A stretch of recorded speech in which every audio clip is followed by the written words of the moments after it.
Estamos en Guinea Ecuatorial, un país con una biodiversidad impresionante, con más del 60% de su territorio cubierto por selvas tropicales. El único país africano cuya primera lengua oficial es el español, y en el que encontramos recursos naturales como el petróleo, el gas, pero hoy en La Culpa es del Culán nos vamos a centrar en uno súper especial e importante, tanto para la historia del país como para su economía: el cacao.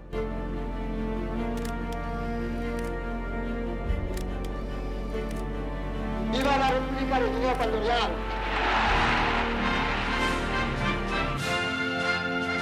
Durante casi 300 años, Portugal dominó las tierras de Fernando Po. Pero en 1777 y 1778, España y Portugal firman los tratados de San Ildefonso y del Pardo, en el que España pasa a tomar el control de lo que hoy en día es Guinea Ecuatorial y gran parte del río Muni. La misión era clara: hacer de Fernando Po una colonia próspera económicamente.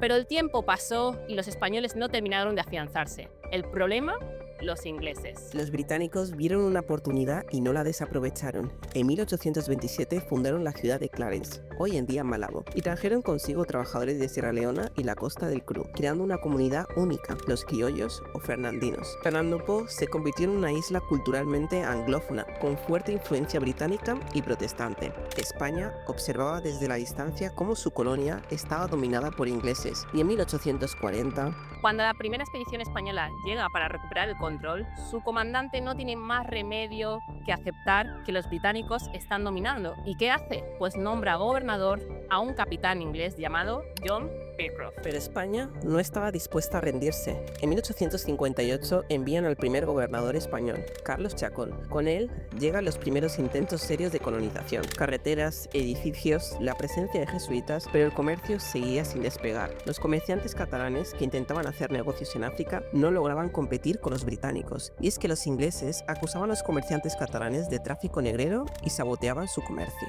España tenía algo que hacer y es ahí cuando el cacao entra en escena. Sobre 1906, una familia que procedía de Aragón, de las montañas de Aragón, se asienta en esta zona y comienza, dijéramos, a comprar tierras y a montar esta finca. Esta finca es casi un modelo de plantación durante la época dorada del cacao, que fue en la época de la colonia hasta 1968.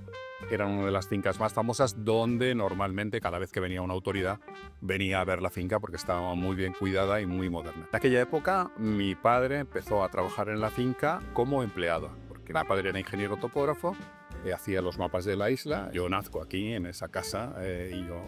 Tú naciste en Guinea Ecuatorial. Claro, Hablamos de más de 1000 hectáreas, ¿vale? Que se ha visto reducido por la urbanización de la ciudad Sampaca. Y bueno, todo aquí era cacao. Pero con el tiempo y la producción de cacao y la agricultura, el cacao se ha visto súper bajo porque el petróleo ha venido, el gas y tal. Aquí tenemos plantaciones de flores tropicales, ahí tenemos bastón de rey, aquí tenemos el heliconia, tenemos más de 15 tipos de heliconias aquí, un montón. Mi favorita, esta es la heliconia, la Sexy Pink. Eso es una nueva plantación que estamos ocupando porque aquí anteriormente era cacao, pero bueno, para ocupar el espacio, como he dicho, estamos plantando de un poco de todo. Tenemos frutas, tenemos la pimienta, tenemos plátanos, bananas, tenemos un montón. Entonces, todo ese espacio hemos plantado aquí la pimienta y de Camerún, porque la pimienta de Camerún es súper buena. Todas esas parcelas así, hacemos chocolate verde con esa hierba. Eso es el café, ¿vale? Aquí tenemos el café. Entonces, ¿qué hacemos? Plantamos el café aquí y luego después de un tiempo se quita y se manda donde tiene que estar normalmente la finca de café. Porque si plantamos directamente el café ahí, se estropea y no va creciendo, no crece muy bien. Aquí tenemos el café y el cacao también. Y un montón de plantas. Entonces empiezas primero aquí. Sí, así, aquí, plantamos aquí. Como aquí está súper bien controlado y hay agua, lo controlamos siempre y luego se manda a la finca. A la finca y ahí sí. Ya plantas lo que viene siendo el árbol, ¿no? Sí, finca de cacao de más o menos 2 años y medio. Un árbol de cacao empieza a producir a sus 3 años y alcanza su madurez a los 7, 8 años. Aquí tenemos unas piñas. Sí, ya tenemos unas aquí. Mira, también tenemos una María y mira cómo la cáscara de una María es súper más grande. que la otra. ¿Ves eso? La flor que sale del tronco, ¿vale? Esta sí que es el cacao ya. Es la fumigación para proteger el árbol. Destacar también que el cacao, a diferencia de otras frutas, que también hay frutas muy similares al cacao, en la manera de crecer, crece directamente en las ramas. Por ejemplo, las fresas no crecen en una rama. En este caso el cacao, que hay más frutas que también crecen en la rama, pero el cacao es una de ellas. ¿Qué hacéis con las cáscaras? La cáscara de la piña se queda así como fertilizante para la tierra. Bueno, hemos hecho el tour de la finca Sampaca y ahora te explico cómo se transforma un grano de cacao al chocolate. Obviamente no grabamos las 1000 hectáreas que abarca la finca, pero antes de empezar con el proceso del chocolate, tenemos que continuar con la historia. A mediados del siglo XIX, el cacao se introdujo en la isla de Bioko. Algunos dicen que vino desde Sao Tomé, otros de Cuba, pero lo cierto es que esta pequeña semilla encontró en Fernando Po el lugar perfecto para florecer gracias a los suelos fértiles. A finales del siglo XIX se produce una revolución en la industria del chocolate. La invención de la prensa hidráulica permitió hacer un chocolate más soluble, menos graso y más barato. Nuevas formas de chocolate comenzaron a venderse por toda Europa, y lo que antes era un lujo solo para la élite, ahora llegaba a más personas. La demanda de cacao se disparó, y Fernando Po tenía las condiciones perfectas para cultivarlo. A pesar de que la isla era una colonia española, los primeros en plantar cacao a gran escala no fueron los españoles, fueron los fernandinos. Ellos cultivaban cacao y lo vendían a los ingleses y alemanes, pero no a España. Los españoles no se interesaron en el negocio hasta que vieron que era un éxito. Y así, en 1891 se decreta la libertad de comercio entre las colonias. Con barcos viajando regularmente entre Cádiz, Barcelona y Santa Isabel, llegaron los primeros grandes terratenientes, especialmente Barcelona, que compraron tierras de 100, 200 hasta 500 hectáreas y más tarde incluso más. El cacao ya no era solo un cultivo, se convirtió en oro. Las plantaciones crecieron y el negocio estaba en pleno apogeo. Se fermenta el cacao dentro de esos cubos, de esas cajas súper grandes y se deja ahí el cacao durante 2 a 5 días máximo para fermentar. Y luego, después de 5 días de fermentación, se abre la cara esta y se enciende el cacao. Y cada secador tiene una capacidad de 3.500 kilogramos de cacao. Y luego arrancamos la máquina, el fuego desde ahí, con el humo que va saliendo en el túnel ahí. Con esa máquina que da 2 vueltas así, día a noche, durante 3 días. Y hay chavales para controlar más porque la máquina es tan antigua que no se dobla todo el grano. Así que hay unos chicos que están ahí para removerlo más con unos palos. Aquí, con el fuego de madera, siempre echando la madera para que el fuego que no se apague, que siempre sea activo, así durante 3 días, día y noche sin parar. Aquí tenemos la ceniza de madera, que es como abono también para las plantas, porque lo usamos luego para las plantas y los árboles. Entonces aquí se arranca el fuego. Ahí se arranca el fuego y las máquinas estas que la arrancamos con el motor que va pasando, también te lo he mandado por ahí, que son súper antiguas. Máquinas que podéis observar, es muy interesante porque a la hora de encenderse los tornos son las responsables de ir girando. Y ahora la pregunta que seguramente muchos estáis haciendo es ¿y por qué no se actualiza todo?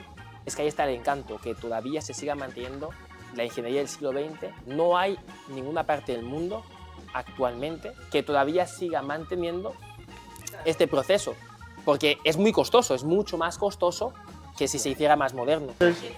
En la parte del almacén, la cantidad de cacao que recibimos ahí después de secar, lo apuntamos aquí. Si el secador 1 nos ha salido 25 sacos, por ejemplo, se apunta, secador 1 25, secador 2 35 y luego se almacena aquí. Está mezclado de los buenos como los malos granos. Y para exportar nuestros cacao, se tienen que limpiar, se tienen que pasar una máquina para seleccionar los buenos granos. Entonces, esas máquinas seleccionan los buenos granos que pasa por aquí y los granos feos que no pesan nada pasa por aquí. Aquí arrancamos esta máquina donde hay 2 chicos que están ahí para recibir el cacao.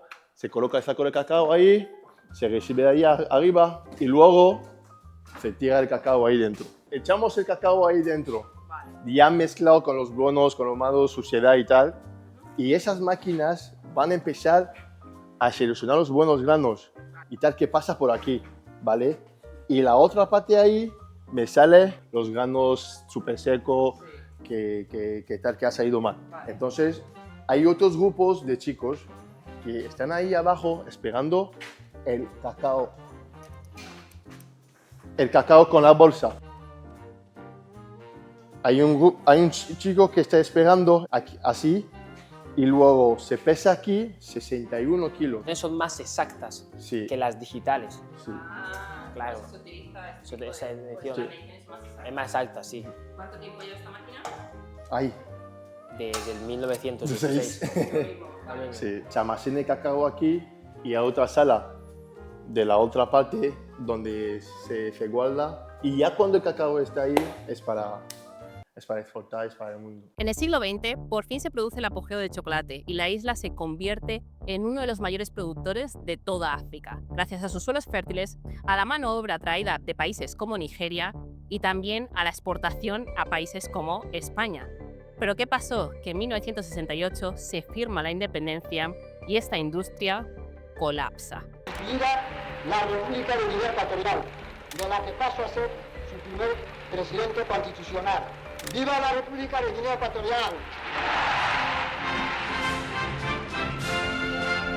Cuando llega el petróleo nos desborda absolutamente, porque la mayoría de los agricultores y de los trabajadores se marchan y se van a trabajar al sector servicios, al sector vinculado al petróleo y a las obras públicas, porque en aquel momento empezó a hacerse de todo, carreteras como hemos visto todos, ¿no? Y nos quedamos vacíos. De hecho, la producción en 3 o 4 años se gastó. Aquí tengo el cacao que me sale del almacén, que todavía hay el 6% de la humedad. Lo que vamos a hacer, vamos a meter un poquito aquí y triturarlo, ¿vale? Vamos machacando el cacao así para dar la facilidad a la máquina esta para separar. Y luego con esa aspiración la pasamos así para separar la cáscara de cacao que va cayendo aquí y el grano de cacao sin la cáscara pasa por la otra parte. Cuando ya estamos,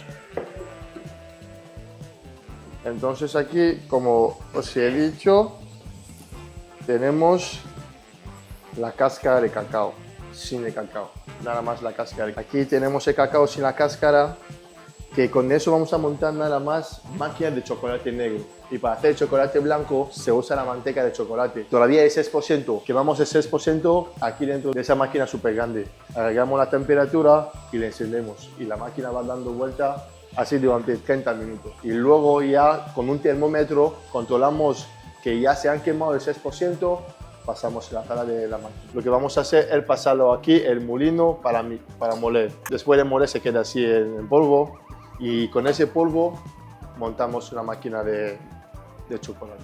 Esta máquina es la más grande que tenemos, es de más de 100 kilos y a mí, sí, de citronela. Entonces nos has dicho, el blanco se hace únicamente con la manteca. Con la manteca de cacao. Y por eso dura menos días. Menos días. Lo que hacemos entonces con el cacao que hemos molido, la echamos aquí dentro durante un día sin mezclar nada. Ya cuando el cacao está en líquido es cuando podemos mezclar los ingredientes. Vale, son 24 horas por lo menos. Sí, un 24 horas para que el cacao se quede en líquido. Y ya cuando el cacao está en líquido es cuando podemos mezclar las cosas y dejar ahora mismo que los ingredientes más el cacao se mezcla más, 3 a 4 días máximo. Esta máquina es el templador. Esta sube y baja la temperatura. Echamos el chocolate aquí dentro y luego vamos a programarlo. Vamos a calentarlo antes en 45 de grado y luego vamos a bajar en 28, pero la temperatura perfecta de una tableta de chocolate es el 31-32 de grado mínimo. Y ya dentro, cuando el chocolate está en 32, me sale aquí automáticamente el chocolate. Esta máquina es una máquina de fitness. Gino puede decir que esta máquina es del fitness, pero nos ayuda mucho a quitar las burbujas que suelen estar ahí debajo y para que el chocolate se quede bien en el equilibrio en el molde. Y luego hacemos ese golpe para que el chocolate se sienta bien en el molde. Y luego ya cuando está bien recta y cuando está bien sentado y brilla, la metemos en la nevera. Te puedo decir, mira, cuando ya mueve así, escucháis eso. está súper lista. Aquí es la llama fría, entonces aquí después de la nevera se mete el chocolate aquí, de esas mesas súper frías, y luego se enciende el chocolate aquí. Yo como experto o con la compañera venimos a revisar. Si todo ha salido bien, pues perfecto, se embolsa ya. Lo que ha salido mal se mete aparte a ver cómo podemos fundirlo más y empezar el proceso. Por ejemplo, aquí tenemos una tableta que ha salido bien, pero no la podemos embolsar porque no es de 100 gramos. Vamos a probar. Ese es el de contripi, ¿no? Sí, es de contripi. Para mí este es el mejor porque es el único que no van a encontrar en diferentes partes del mundo. ¿Sabes? Sí, ya hemos terminado, chicas. Pues muchísimas gracias por venir. Gracias a ti. Y nos vemos a la próxima vez. Chao. Para Locadia, una última palabra. Vale, muchas gracias por la visita. Ha sido un placer.